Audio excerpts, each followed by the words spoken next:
What's up, y'all boys? Bozing MMA back again today. We got some light heavyweight news. We got two big pieces of news from last night, from today, and we're going to do some matchmaking for the top 10 mainly.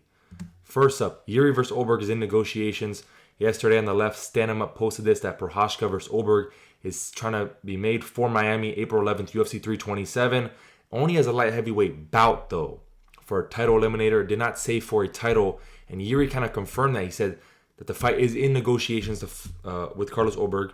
He says he wants the fight to happen before March ends, as he wants to take care of his newborn baby that he will be having in April, and then fight for the title. So he's also implying that it's for a title eliminator bout, because, of course, Alex Pereira hasn't officially moved up to heavyweight, but I think that will happen. And if Jiri wants his fight in March, they can't really do February because it's only a month and a half. It's a huge fight. February 21st already has a main event. February 28th it's February 21st is Strickland Hernandez. February 28th is Moreno Asua Mabayev in Mexico City. Then you have March 7th, which is UFC 326. That's doable. That's exactly 2 months from now. If they start camp around this time, UFC 326. You got Holloway, Charles. I think that fight definitely needs a banger, co-main, a title eliminator. I was thinking a Shavkat Morales or something like that.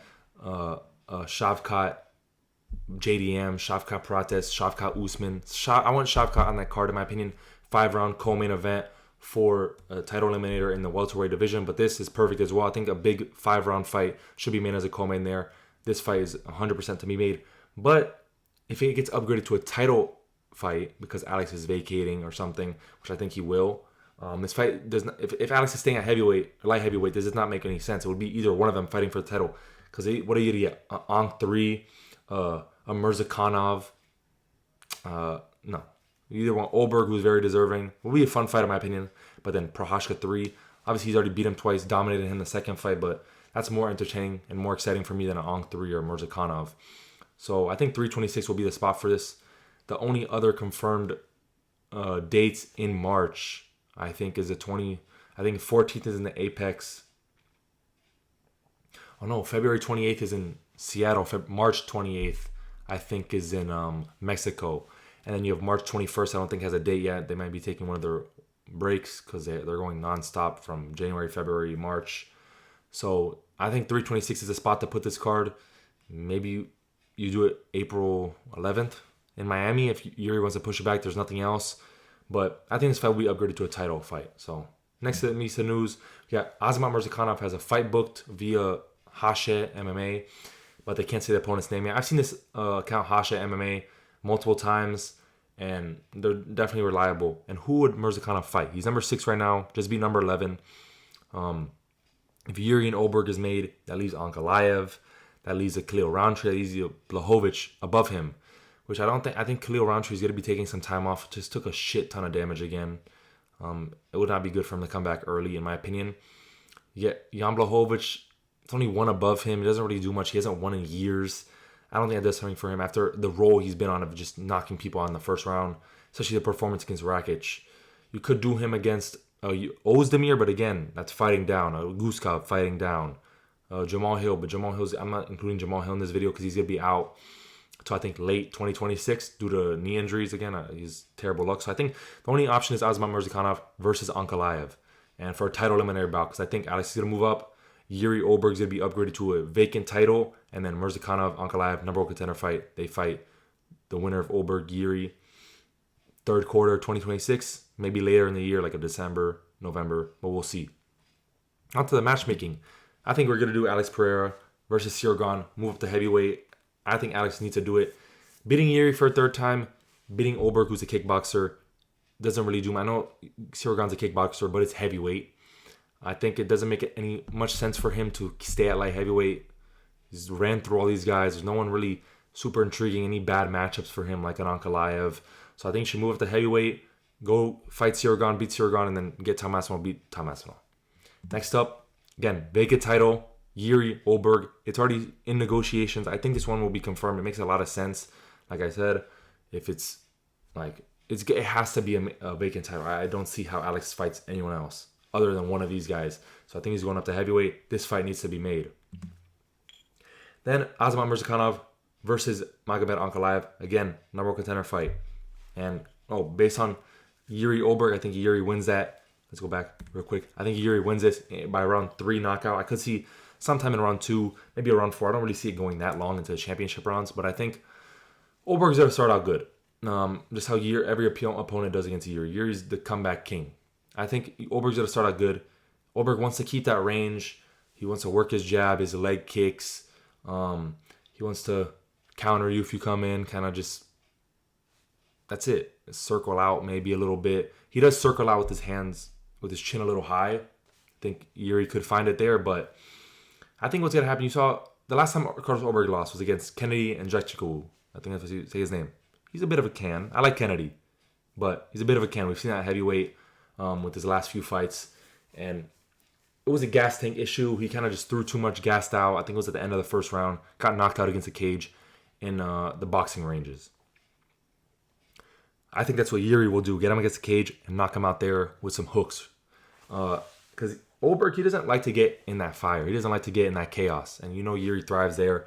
I think Jiri's going to get in his face, eventually pressure him back to the cage, because Ulberg does not look that comfortable when it gets really close up. He wants to back out, circle out, and that's not going to work against Jiri. I think he's going to catch him eventually. He's going to catch on to that, and Ulberg's going to get uncomfortable. His chin's got to be up in there, and Yuri's got to find that knockout shot, especially once he reaches his flow state. He's looking better and better. Obviously, he looked a little shitty.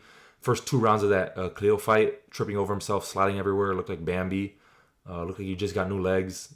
I don't know, but again, locked in the 3rd round. I think that'll happen here. Not as bad. I don't think he'll be down as much. I think it could happen even earlier. He locks in because Ulberg's not going to be throwing like Khalil, where it's aggressive. It's just a hard kick, a hard whatever the hell Khalil throws, like it lands with the side of his fist sometimes. He's not going to be throwing like that. It's not going to be as dangerous, in my opinion. Ulberg's dangerous. He definitely has some good knockout power, great counters. He's very accurate, but I don't think it's going to be as much danger as Khalil Rountree early on. Once he gets to second round, maybe there's some more danger there, but he's not going to be throwing as much. I think Yuri's going to be able to get into his element a little faster. And Azamat Murzakonov versus Ankalaev. Like I said, normal contender fight for Jiri Ulberg if it becomes vacant. And Murzakanov, we've seen him. He's very light on his feet. He moves well around the octagon. He has good counters. He has very good power. He reminds me of Michael Morales a little bit, where we haven't seen too much of him against high-level comp. His grappling actually looked good against Rakic. Remember, he had some good anti-wrestling, some good scrambles.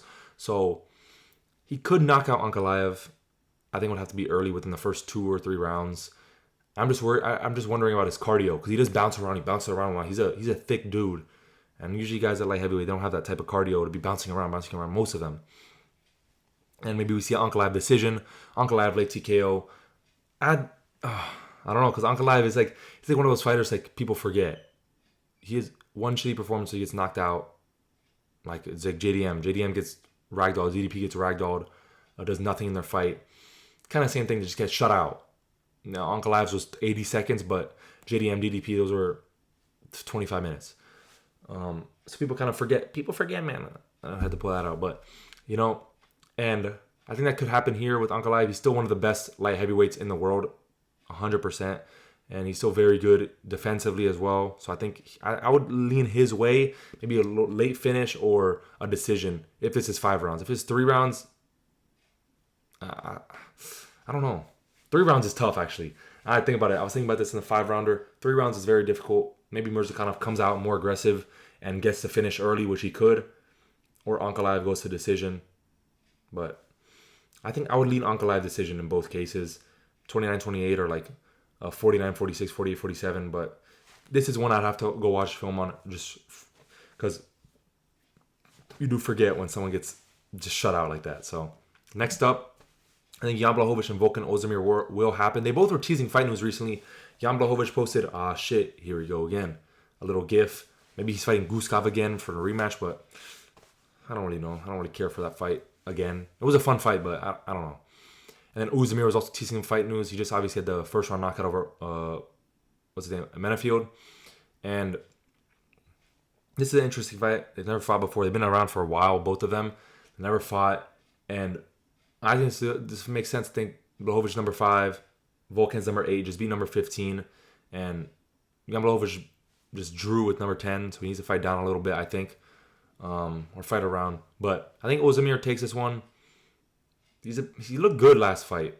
I think he'll be able to maybe, because Jan Blachowicz, his chin isn't shot, but he had a very good recovery. But I think he's just old. He's slow. His reaction time's gonna get worse after that fight, and I think Volkan Ozdemir can catch him, can knock him out. I don't know if I'd resign this fight going to decision at all, but I'll lean Ozdemir in this one too. I think it makes sense. And next up, lastly, for these top 10 matchups, because Reyes, I'm not matchmaking Jamal Hill because he's out till the end of the year, and Reyes is already matched up with Johnny Walker for Miami. Last, Guskov versus Khalil Rountree. Because you could do Guskov, if you do him against one of the other two guys, Guskov, Ozdemir already finished him like 3 years ago. You just fought with Jan Blachowicz. I'll be fine with the draw for that. And then maybe you do Ozdemir and Khalil Rountree. But Khalil Rountree, I think Bogdan's going to take a little bit of time off, a little bit more time off, maybe till April, May. I could see this fight being made because that'll give Khalil Rountree 6-7 months. That'll give Bogdan Guskov a few months as well, 4 or 5 months to 6 months about to recover from getting dropped. He did get dropped almost finishing his fight with Jan Blachowicz. And I think this makes sense. Number 10, number 4. I know Bogdan Guskov doesn't deserve a big jump up over Jan Blachowicz. He just drew with him. But there's not really any other matchups that make sense. I would have matched him up with because I don't know. Khalil Rountree is he's like a weird number 4. He doesn't really, I don't know. He doesn't deserve to be there as much. I know he beat Jamal Hill, but it was before that he lost to Pereira, beat Anthony Smith, and I don't know if he deserves this as much. Like his ranking number 4, it's kind of like a weird spot for me. And I think you could shoot Guskov up. I mean, you might as well. It's like again, he doesn't deserve to be shot up 6 spots, but he's number 10. Just had a draw with number 5. Almost beat him, almost finished him. So I think this does make sense because I would match Guskov up with Jamal Hill, number 7, but Jamal Hill's out. End of the year, Reyes is matched up already. I would have done him versus Reyes. He would have knocked him out anyways. But I think it's an interesting fight. I think it was to finish in round 1. Wait. I think Khalil Rountree could get him in round 1. I think it would have to be round 1 or 2. I think it would finish in round 1 or 2 either way because Khalil Rountree, he's a little chinny. He's taking a shit ton of damage. His chin might be shot. And then you got Bogdan Guskov, who these guys are both very fast. I think actually Khalil Rountree might take. I would favor Khalil Rountree because Guskov, he's fast, but he got caught by Jan Blachowicz. I saw it multiple times where I'm like, Jan Blachowicz was right there because I predicted Jan Blachowicz to win by knockout via hooks on a escape. I got pretty specific for this one. That's what he did in the 3rd round. He just didn't have enough time or didn't finish it, I think, whatever it was. But maybe Khalil Rountree, I think, could get him on the exit. He's faster than Jan Blachowicz right now, way faster. So maybe catch him early in round 1, get some ground and pound and finish a fight. I think that could happen with Khalil Rountree. Because Guskov, he comes in with his hands down. He circles out with his chin up in the air, hands down. That's a recipe for disaster, and it's going to come sooner rather than later. He's getting fucking chinned, and I think this is the fight where he gets chinned. I thought it would be the last fight. He almost did, like I said, on an exit via hooks. And I think that's what's going to happen. So, yeah, that's my matchmaking for the light heavyweight division. Let me know what you agree with, what you don't agree with, who would win these fights, and if Alex is moving up to heavyweight, intrigued by that, so just let me know.